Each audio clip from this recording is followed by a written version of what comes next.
Hello friends, আমি দেবজ্যোতি। তো অঙ্কুশদার নতুন সিনেমা মির্জা এই ঈদে রিলিজ হচ্ছে এবং এর সাথে আরও দুটো বড় হিন্দি সিনেমা রিলিজ করছে।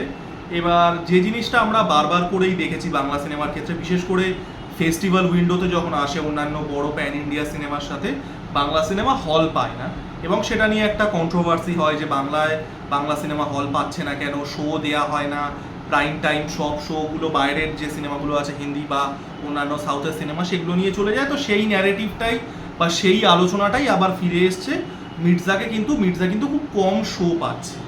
তো এটা কেন হয়? এবার দেখুন, আমি প্রথমেই একটা কথা বলে দিই, আমি কোনো ন্যারেটিভ ধরে চলি, আমি সত্যি কথা বলি, সেটা অপ্রিয় হলেও।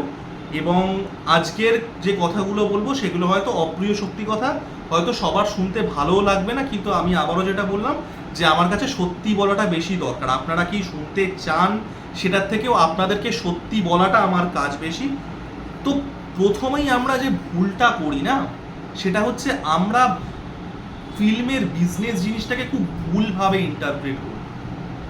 সিনেমা একটা খুব ইউনিক টাইপের বিজনেস ইকোসিস্টেম, এই কথাটা মাথায় রাখবেন, যেখানে প্রচুর মানুষের জীবিকা নির্বাহ করা হয়।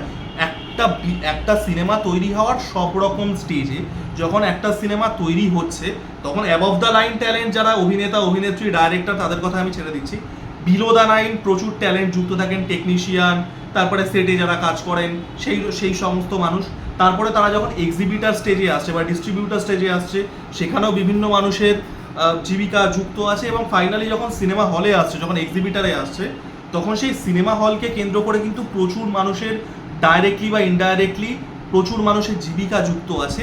এটা একটা বিজনেস ইকোসিস্টেম এবং এই ইকোসিস্টেমটাকে কন্টিনিউ করতে গেলে, যাতে এই পুরো ইকোসিস্টেমটা এবং এই ইকোসিস্টেমটাকে কেন্দ্র করে যে বহু সংখ্যক মানুষের জীবিকা, সেই জীবিকাটাকে সাস্টেন করতে গেলে, তাদের লাইভলিহুডটাকে ঠিকঠাক রাখতে গেলে প্রচুর পরিমাণে অর্থ পাম্পিং করা দরকার, রেভিনিউ যে জেনারেটটা করা দরকার, সেটা বাংলা সিনেমা করতে পারে না। সিম্পল কথা।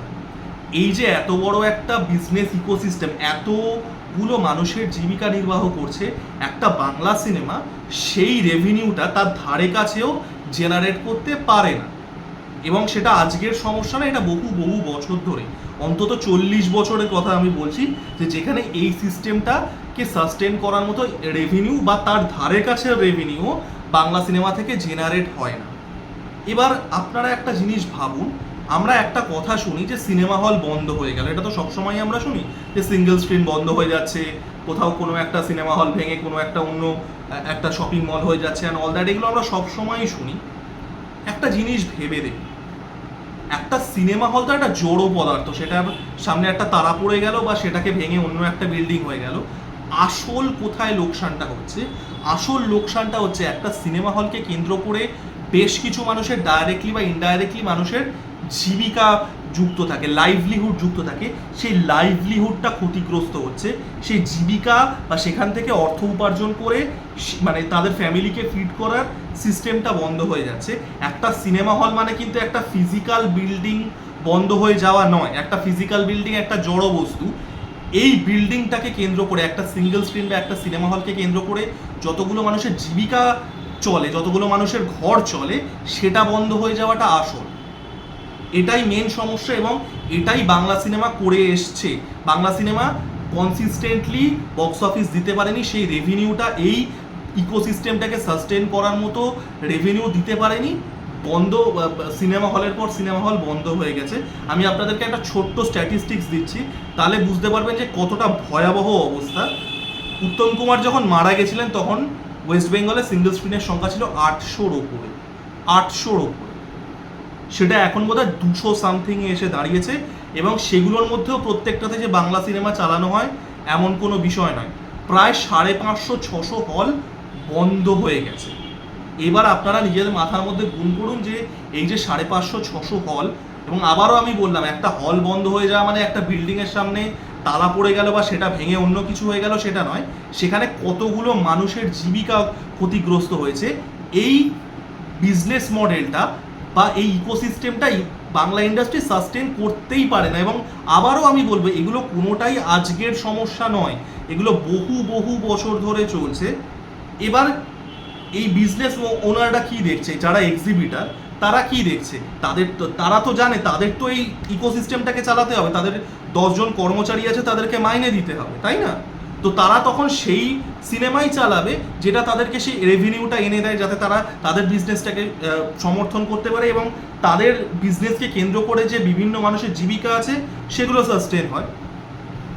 আগের বছর যখন জওয়ান না পাঠান, তারও আগে পাঠান রিলিজ করলো, তখন দেখবেন বিভিন্ন ভিডিও ফেসবুকে ভাইরাল হয়েছিল যে বিভিন্ন জায়গায় গ্রামে গঞ্জে সিনেমা হল খুলে যাচ্ছে, বহু বছর বন্ধ ছিল, তারপরে পাঠানের যেরকম ক্রেজ ছিল তখন সেটা খুলছে। বন্ধ হয়ে গেছিল, কারণ কি বন্ধ হয়ে গেছিল? বাংলা সিনেমা সেই রেভিনিউটা জেনারেট করতে পারে না, ওই ইকোসিস্টেমটা ভেঙে পড়ছে তাই।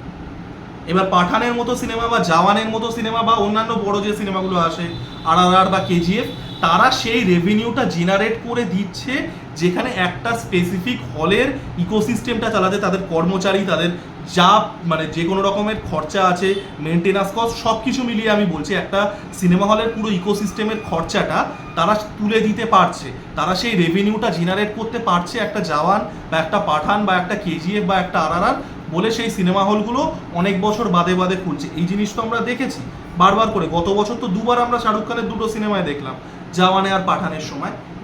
একটা বিজনেস চালাতে গেলে আপনাকে সেই ইকোসিস্টেমটাকে কনসিডার করে সেই ইকোসিস্টেমের কেন্দ্রবর্তী মানুষগুলো যাদের জীবিকা নির্বাহ করা হচ্ছে তাদের জন্য তো রেভিনিউটা জেনারেট করতে হবে, সেটা তো বাংলা সিনেমা পারে না। এটা কিন্তু কোনো মরালিটির প্রশ্ন নয়। আমরা দেখেছি প্রচুর মানুষ এই জিনিসটাকে, এই বাংলা সিনেমা হল পাচ্ছে না, এটাকে একটা নৈতিকতার প্রশ্ন করে দেন। এটা কোনো মরালিটির প্রশ্নই নয়। এখানে আহাগো বাংলা সিনেমা বাংলায় হল পাচ্ছে না, এগুলো যুক্তিই না।